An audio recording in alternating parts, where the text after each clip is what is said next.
पिछले एपिसोड के अंदर हमने देखा कैसे 6 हंटर्स मिलकर जिन्वो और जिनो को एक डंजन के अंदर बंद कर देते हैं ताकि वो सी रैंक की मकड़ी उन दोनों को मार सके और उन्हें कोई भी हिस्सा ना देना पड़े। लेकिन जिन्वो काफी ज्यादा मेहनत करके उस मकड़ी को तो मारता ही है, लेकिन इसके बाद जब वो 6 हंटर्स आते हैं जिन्वो और जिनो को मारने के लिए, पर सिस्टम ये सब कुछ डिटेक्ट कर लेता है और जिन्वो को ऑर्डर देता है कि या तो तुम इन छवों को मार दो या फिर तुम्हारा हार्ट अभी के अभी काम करना बंद कर देगा और तुम ही मर जाओगे। और जिन्वो को भी ये चीज काफी अच्छे से समझ आ जाता है कि इनके ऊपर दया दिखा के कोई फायदा नहीं है, इन्होंने ऑलरेडी मेरे को 3 बार मारने का कोशिश कर चुका है। यही वजह है जो जिन्वो एक एक करके अकेले ही उन सभी 6 हंटर्स को मार देता है। लेकिन जो उनका लीडर होता है लास्ट हंटर, वो उसे कहता है मुझे मत मारो वरना तुम बहुत ही ज्यादा पछताओगे क्योंकि तुम्हें नहीं पता मेरा भाई कौन है। पर जिन्वो उसे भी मार देता है और तभी सीन चेंज हो जाता है और हम देखते हैं किसी खिड़की पे एक बॉडी बिल्डर जैसा हंटर खड़ा होकर किसी का वेट कर रहा होता है। अब आगे अगले एपिसोड के अंदर हम देखते हैं कि मैनेजर वू के पास एक असिस्टेंट आया होता है कुछ पेपर्स लेके। इन पेपर में डिटेल होती है पिछले केव की जहाँ पे कि जिन्वो और जिनो सर्वाइव कर गए थे। मैनेजर को समझ नहीं आ रहा होता है कि ये पेपर्स आखिर वो उन्हें दिखा क्यों रहा है, इसमें कुछ भी खास नहीं है, अक्सर ही ऐसा होते रहता है क्योंकि जिनो के पास काफी महंगा कवच था तो हो सकता है कि उसने बॉस को मार दिया होगा और बाकी हंटर्स बॉस से लड़ते हुए मारे गए होंगे। पर तभी उनका असिस्टेंट जिन्वो के बारे में बताता है कि उससे पहले उसने एक डबल डंजन भी सर्वाइव करा था और अभी एक ई रैंक हंटर होने के बावजूद भी यहाँ से सेफली निकल गया। पर इन सब से भी ज्यादा जरूरी चीज, मरने वालों में से एक सी रैंक हंटर डोंग सुक भी था क्योंकि ये जो हंटर था ये एक्चुअल में डोंग सुक का बड़ा भाई था। इसके बाद हम जिन्वो को देखते हैं जो कि अपने घर आया हुआ रहता है कुछ खाने पीने का सामान लेके। जब जिन्वो और जिना बैठ के खा रहे होते हैं तभी जिना उससे पूछती है कि क्या इस बार टीम कुछ ज्यादा ही बढ़िया थी और तुमने रेड के बारे में कुछ बताया नहीं, साथ ही साथ तुम्हें कुछ चोट भी नहीं लगा, मतलब सच में टीम ज्यादा बढ़िया होगी। पर ये सब तो जिन्वो को ही पता है कि टीम कैसी थी, पर जिन्वो भी इसका क्या जवाब देता है, इसलिए वो हाँ में हाँ मिलाया जा रहा था और वो सारी चीजों को याद कर रहा था कि कैसे उसने 6 हंटर्स को मार डाला। खैर जब जिन्वो अपने ड्रिंक का पहला सिप लेता है तो फिर वो देखता है कि उसके सामने कुछ नोटिफिकेशन आया हुआ रहता है और जैसे ही वो देखता है कि इस ड्रिंक से उसके बॉडी पे कोई भी असर नहीं हो रहा है, इसलिए वो पूरा का पूरा कैन उठा के अपने कमरे में चले जाता है। अंदर जाने के बाद जब वो पीना स्टार्ट करता है तो उसे पता चलता है कि नहीं, उसे किसी भी टाइप का नशा हो ही नहीं रहा क्योंकि उसकी बॉडी उस ड्रिंक के साथ फाइट कर रही है जिससे कि जिन्वो को कोई भी हार्म ना हो। तभी हम देखते हैं कि जिन्वो को cigarette quest courage of the week का कुछ रिवॉर्ड मिला हुआ रहता है जो कि था जैसे मान लो उसे किसी भी चीज से हिट हो गया तो फिर वो अपने बॉडी को बहुत ही जल्दी रिकवर कर पाएगा। साथ ही साथ अगर उसके शरीर में पॉइजन डाल दिया जाए या फिर कुछ ड्रिंक वगैरह गलत सलत कुछ भी वो पी ले तो फिर उसके शरीर पे उसका कोई भी असर नहीं होगा। वेल जब जिन्वो सो रहा होता है तभी जिना उसके कमरे में आती है ये कहते हुए कि जिन्वो जल्दी उठो, किसी जिन्हो का कॉल आ रहा है। इसके बाद हम देखते हैं कि जिन्वो और जिनो एक कैफे के अंदर बैठ के कुछ बात कर रहे होते हैं। जिन्हो जो है जिन्वो से रिक्वेस्ट करता है कि उन दोनों को साथ में मिलकर एक स्ट्राइक टीम बनानी चाहिए, पर जिन्वो अपने चेयर से उठ खड़ा होता है और वहां से जाने वाला रहता है कि भूल जाओ ये सब कुछ नहीं होने वाला। पर जिन्हो को कन्विंस कर लेता है कि प्लीज मेरी बात सुन लो और वो उसे बताते हैं कि योजिन जो कि जिन्हो के पापा है वो एक गिल्ड बनाना चाहते हैं और उसे उसका कमांडर बनना है, इसलिए वो प्रैक्टिकल एग्जाम तो निकाल देगा लेकिन जो रियल एक्सपीरियंस है उसके लिए उसे जिन्हो की मदद चाहिए। वो उसे बताता है कि उसके पापा जो है वो कमांडर किसी एस रैंक के हंटर को ही बनाना चाहेंगे और जो उसका बड़ा भाई होगा वो बनेगा उनका सब कमांडर। इसीलिए वो ये प्रूव करना चाहता है कि वो काफी ज्यादा स्ट्रांग है और उसे जिन्हो की मदद चाहिए ताकि वो ये प्रूव कर सके। और उसके फादर जो है वो किसी एस रैंक के कमांडर को ना चुने बल्कि उसे चुन ले। तभी जिन्हो जो है वो उसे ये भी बताता है कि अगर आपको अपनी आइडेंटिटी को हिडन रखना है उसके लिए आपको किसी की मदद लगेगी जो कि मैं कर सकता हूँ। आप रेड्स वगैरह में भी शामिल हो पाओगे मेरे साथ और ये किसी को पता भी नहीं चलेगा। इससे भी कुछ काम नहीं बन रहा होता है, इसीलिए वो एक डॉक्यूमेंट निकाल के जिन्हो के सामने रख देता है। वो उसे बताता है कि ये पेपर्स देखिए, ये एक बिल्डिंग के पेपर्स हैं जो कि आगे चल के हमारा हेडक्वार्टर होगा और इसकी टोटल वर्थ है $30 बिलियन।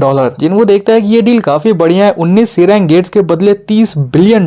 पर जिन्हो उसके ऑफर को रिजेक्ट कर देता है मनी मन ये सोचते हुए कि ये काम उसके लिए काफी ज्यादा रिस्की हो सकता है। खैर इसके बाद सीन चेंज हो जाता है और हम देखते हैं कि एक बंदा डिटेल्स मांग रहा होता है पिछले रेड की जहाँ पे कि जिन्हो और जिनो सेफली बाहर निकल गए थे। वो बंदा एक्चुअल में कोई और नहीं बल्कि डोंगसू रहता है जो कि एक एस रैंक का हंटर था और वो उस लड़की से ये भी पूछता है कि अगर मैं दूसरे देश जाके 2 हंटर्स की जान ले लूं तो फिर इससे क्या फर्क पड़ेगा। वो लड़की थोड़ा सा हेजिटेट करती है लेकिन वो उसे बताती है कि इसके बदले उसे सजा मिल सकती है, पर क्योंकि वो एक बहुत ही बड़े हंटर है इसलिए वो सजा कम करने की डिमांड भी रख सकते हैं। तभी डोंगसू से कहता है कि एक काम करो, अभी मेरे जितने भी शेड्यूल है सभी को खाली कर दो। पर तभी वो लड़की उन्हें बताती है कि अगर हम ऐसा करते हैं तो फिर हमारे गिल्ड बिजनेस को काफी ज्यादा नुकसान होगा, इसलिए हम कुछ दिन रुक जाते हैं। और डोंगसू भी इस चीज से एग्री करता है, कहता है ठीक है कुछ दिन जी लेने दो। अगली सुबह हम देखते हैं कि जिन्हो और जिना जो है वो दोनों गार्डन में एक्सरसाइज कर रहे होते हैं और जिन्हो से पूछता है कि अगर तुम्हारे पास $30 बिलियन होंगे तो फिर तुम उससे क्या करोगी। तो वो जवाब देते हुए कहती है अगर ऐसा होता तो फिर सबसे पहले मैं माँ का इलाज करवाती और फिर कॉलेज की फीस, इसके आगे का तो मैंने सोचा ही नहीं। इसके बाद जिन्हो जो है अपने डेली क्वेस्ट को कंप्लीट करने के लिए आगे भाग जाता है और वो एक चीज नोटिस करता है कि जब उसका डेली क्वेस्ट कंप्लीट हो चुका था तो वो देखता है 10 किलोमीटर की जगह वो 11 किलोमीटर भाग चुका है एंड वो काउंट भी हो रहा है। इसीलिए अब जो है वो ये चेक करने लग जाता है कि आखिर ये डेली क्वेस्ट कितना तक बढ़ सकता है। वेल थोड़ी देर बाद हम देखते हैं कि जिन्हो जो है वो सारे क्वेस्ट को डबल कंप्लीट कर चुका था, यानी कि 100 पुशअप्स की जगह पे 200 पुशअप, 100 सिटअप की जगह पे 200 सिटअप, 100 स्क्वाट्स की जगह पे 200 स्क्वाट और 10 किलोमीटर भागने की वजह 20 किलोमीटर। तभी वो देखता है कि इस बार जो उसे नॉर्मल रिवॉर्ड्स मिलते हैं वो तो मिला ही साथ एक और चीज मिली। वो था 2 ऑप्शन, या तो तुम ब्लेस्ड लूट बॉक्स ले लो या फिर कर्स्ड वाला। और जिनवो सबसे पहले ब्लेस्ड वाला लूट बॉक्स ले लेता है। तभी देखता है कि उसे एक रेड कलर की अजीब सी चाबी मिली हुई रहती है। जब वो गौर से देखता है तो फिर उसे पता चलता है वो एक एस रैंक गुफा का चाबी था और बेचारा काफी ज्यादा घबरा जाता है। लेकिन जब वो उसके रिवॉर्ड को देखता है जहाँ पे कि लिखा था उसे एक्सिलर ऑफ लाइफ मिल सकता है, यानी कि वो किसी भी बीमारी को तुरंत ही ठीक कर सकता है। तभी सीन चेंज हो जाता है और हम देखते हैं कि जिनवो अपनी माँ के पास पहुंच चुका है। जिनवो अपनी माँ को देखते हुए ये सोचता है कि अगर ये चीज सच में किसी भी बीमारी को ठीक कर सकता है तो फिर मेरे को ये चाहिए ही चाहिए। इसीलिए जिनवो फटाफट से उस चाबी का यूज करता है और डंजन का गेट ओपन कर देता है। पर उसके मन में ये भी डर था कि कहीं जेजू आइलैंड जैसा सीन ना हो जाए जहाँ पे कि एक एस रैंक का डंजन अपेयर हो गया था और बहुत सारे एस रैंक के हंटर्स गए थे लेकिन वो बुरी तरीके से हार गए। और ये भी एक एस रैंक का ही डंजन है बट मेरे को नहीं लगता कि मैं इसमें बिल्कुल भी सर्वाइव कर पाऊंगा। और ये कहते वो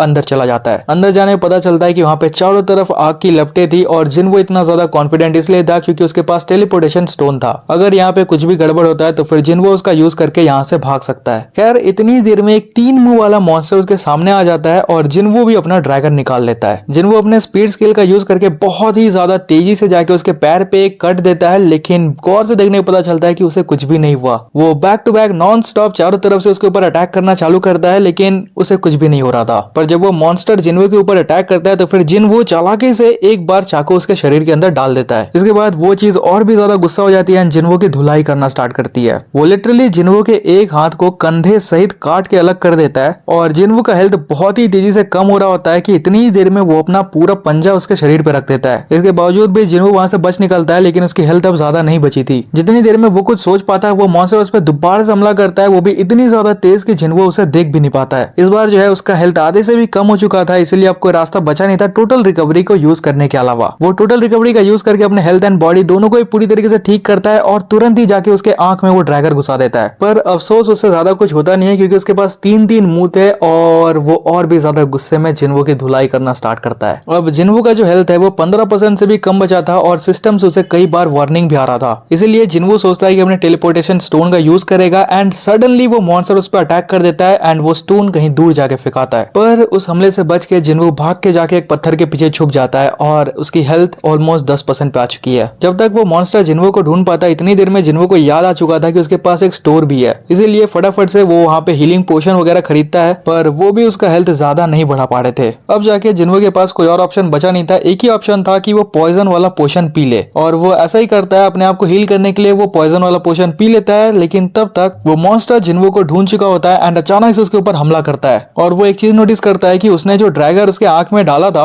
अब फाइनली वो भी असर कर रहा है, यानी कि अब पहले से ये काफी कमजोर हो चुका है। इसलिए जिनवो बहुत ही ज्यादा स्पीड में जाके उसके ऊपर हमले पे हमला करना चालू करता है। पर वो मॉन्स्टर मर तो बिल्कुल भी नहीं रहा था बल्कि और भी ज्यादा गुस्सा हो जा रहा था। अब जिनवो की जो हेल्थ है वो 2% बची है। उस मॉन्स्टर ने जिनवो को लिटरली अपने दांतों के बीच फंसा रखा था, मतलब जिनवो अब मरने ही वाला था। पर क्योंकि जिनवो अब उसके आंख के काफी ज्यादा पास थे इसलिए ऐसी हालत में भी नॉन स्टॉप वो उसके आंख पे वॉर करना चालू करता है एंड फाइनली पूरी जान लगा के एक हिट करता है एंड वो चाकू पूरा का पूरा उसके आंख में डाल देता है। वो मॉन्स्टर फाइनली जमीन पे गिर जाता है यानी कि मर चुका था। जिनवो ने लिटरली 2 HP पे उस मॉन्स्टर को मारा और उसका क्योंकि अब लेवल अप हो चुका था इसलिए वो दोबारा से ऑटोमेटिकली हील हो जाता है। उसे मारने के बाद जिनवो देखता है कि उसे कुछ रिवॉर्ड्स मिले हुए रहते हैं जहाँ पे कि एक में इंग्रेडिएंट था उस पोशन को बनाने का जिसे पीने के बाद कोई भी बीमारी ठीक हो सकती है। वो देखता है कि उसे बनाने के लिए 3 चीजें चाहिए होती है लेकिन उसके पास कुछ भी नहीं था। जिनवो ये देख के इतना तो समझ ही आता है कि वो तीनों चीजें इसको यहीं पे मिलेगी लेकिन अगर अभी वो इस हालत में वहां पे गया तो फिर डेफिनेटली मारा जाने वाला है। इसी कारण से वो ये डिसाइड करता है कि वो जल्दी यहाँ पे वापस आएगा लेकिन पहले से और भी ज्यादा स्ट्रांग होके। और यहीं पे होता है ये एपिसोड खत्म। उम्मीद है आपको वीडियो पसंद आई होगी। वीडियो पसंद आए तो वीडियो को लाइक कर दो, चैनल को सब्सक्राइब कर दो एंड साथ ही साथ भाई बेल आइकन याद से दबा देना ताकि हम जैसे ही कोई नया एपिसोड रिलीज करे आपके पास तुरंत ही नोटिफिकेशन आ जाए। बाकी thanks for watching till the end, मिलते हैं जल्दी, बाय बाय।